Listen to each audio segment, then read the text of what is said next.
Yeah, now we talk about big, fast tune 2018.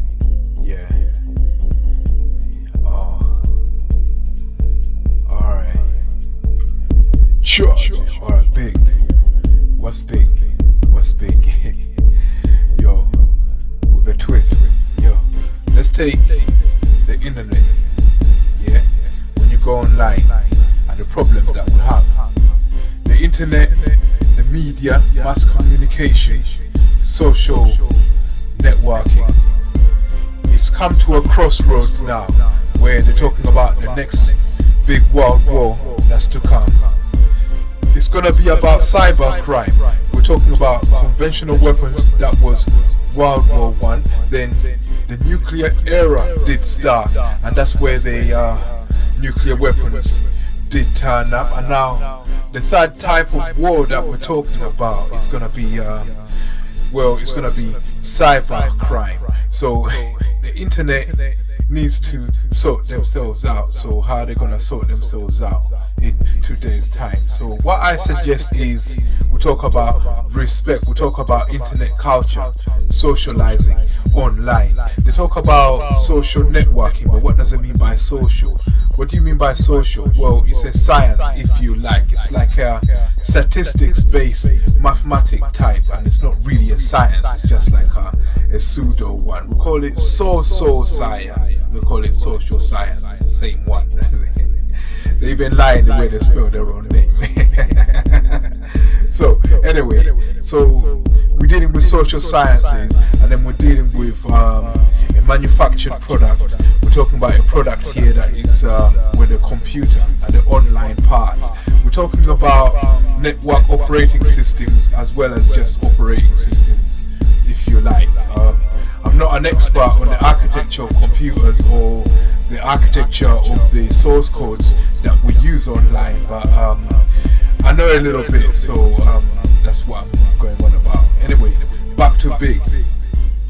To make the internet and socializing online something that's successful, that can be good for mankind, we need to put the element of respect online, and we have to make sure that everybody online feels respected. The best way to generate and estimate respect is when you're having people in situ.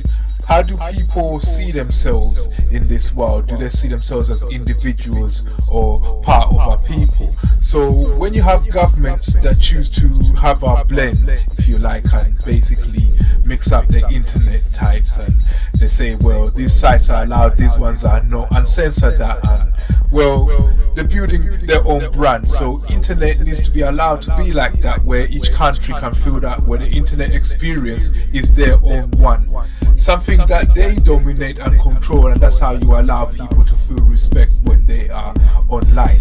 And from the cultural level, you drop down until you go all the way from towns and villages to individual and that.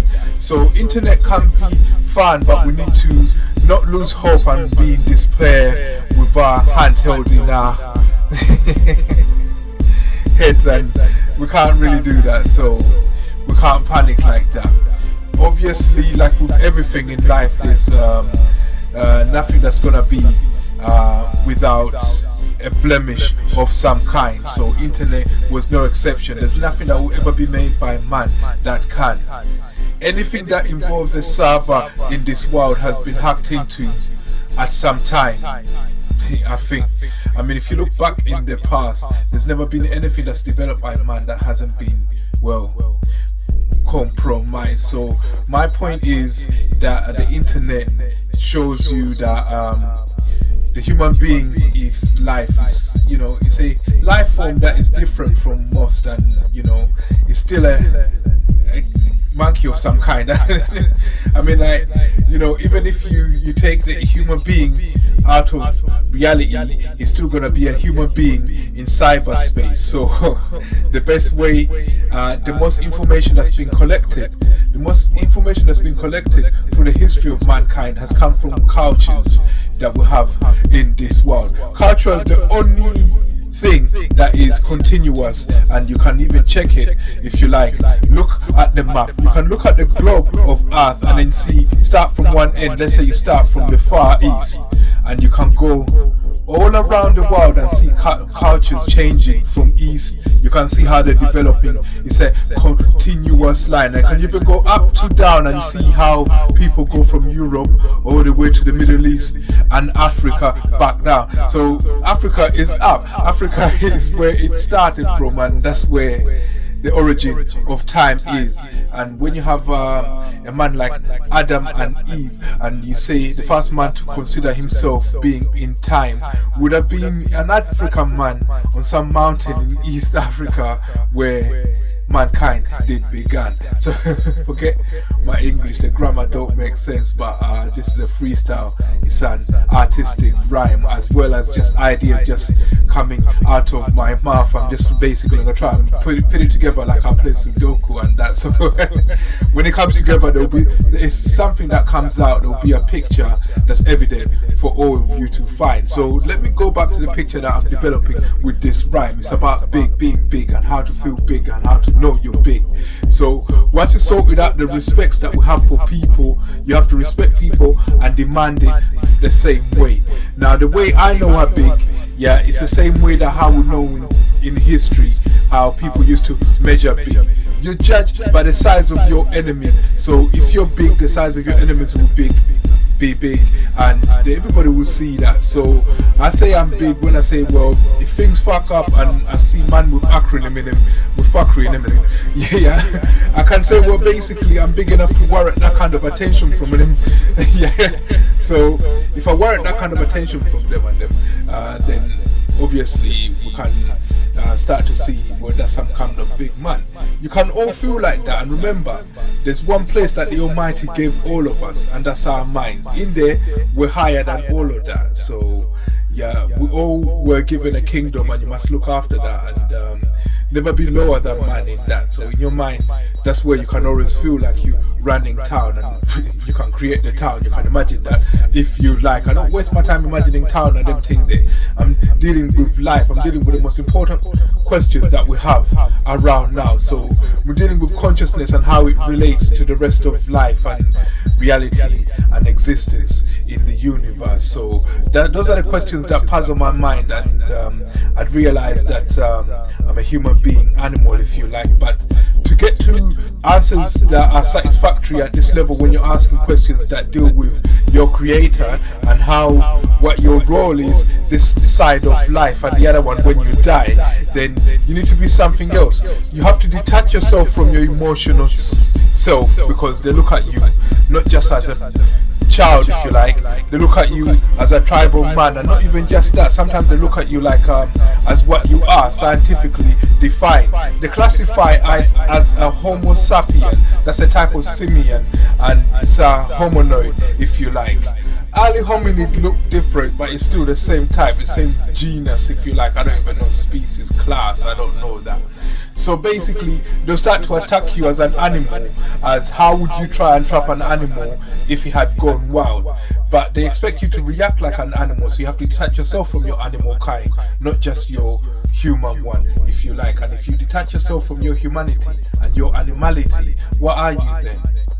Yeah, Mr. Truck, you're a blank. So I'm not really a blank, but when you reach that point, that's the highest level of meditation that you can reach in this life, and that's when you start to understand the Almighty the right way, if you like, because you can't really talk about your culture and how it fits into that, because the Almighty appear to every culture and they seem the same way, a different way, but it's their own thing. And if we're having respect for everything, then no matter how they see the Almighty, if they say that that's the one that creates the life, we have to respect them and say that's the creator they have. So you have to respect everybody's idea of what the Almighty is, but keep your one and make sure that you respect that one. So in my mind, I have an idea of what the Almighty is, and nobody's going to tell me about their one, because I'm not really interested in that one. I worship my own one. What I see as the Almighty is like looking at a glass of wine from the other side. Let's say the glass of wine was black and white, and you was on the white side, and I'm on the black side, and you told me that that glass is white. I'll tell you what you're talking about, man.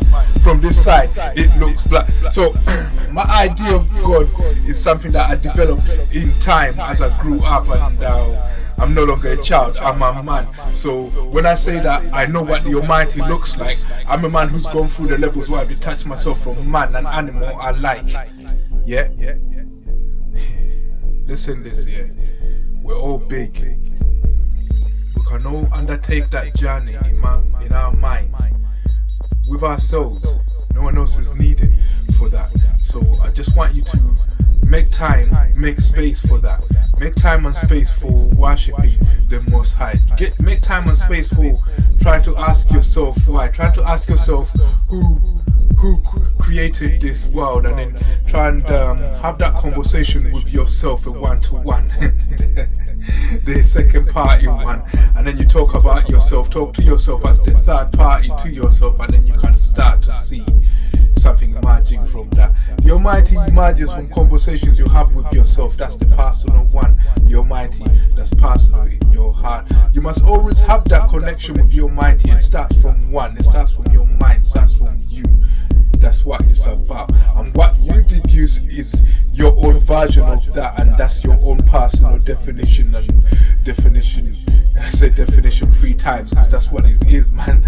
The definition of the Most High is an individual one. Everybody has a take on that, and every take matters to the Most High. So nobody's version of the Almighty is wrong. Yeah, it's been a long song. It's big. You're all big. Yeah, I'm sure when we all die, we'll find out that as long as we have the concept of the Creator in our minds, how we see Him is just seeing another part of the same glass, and I'm sure we'll all end up in the same way in paradise. Those of you who have a kind heart, and in your heart inside, you're a reasonable man. So I'm gonna end this one. I know it's around 12 minutes. I'm looking at the clock. It's around 12 minutes, but we're big.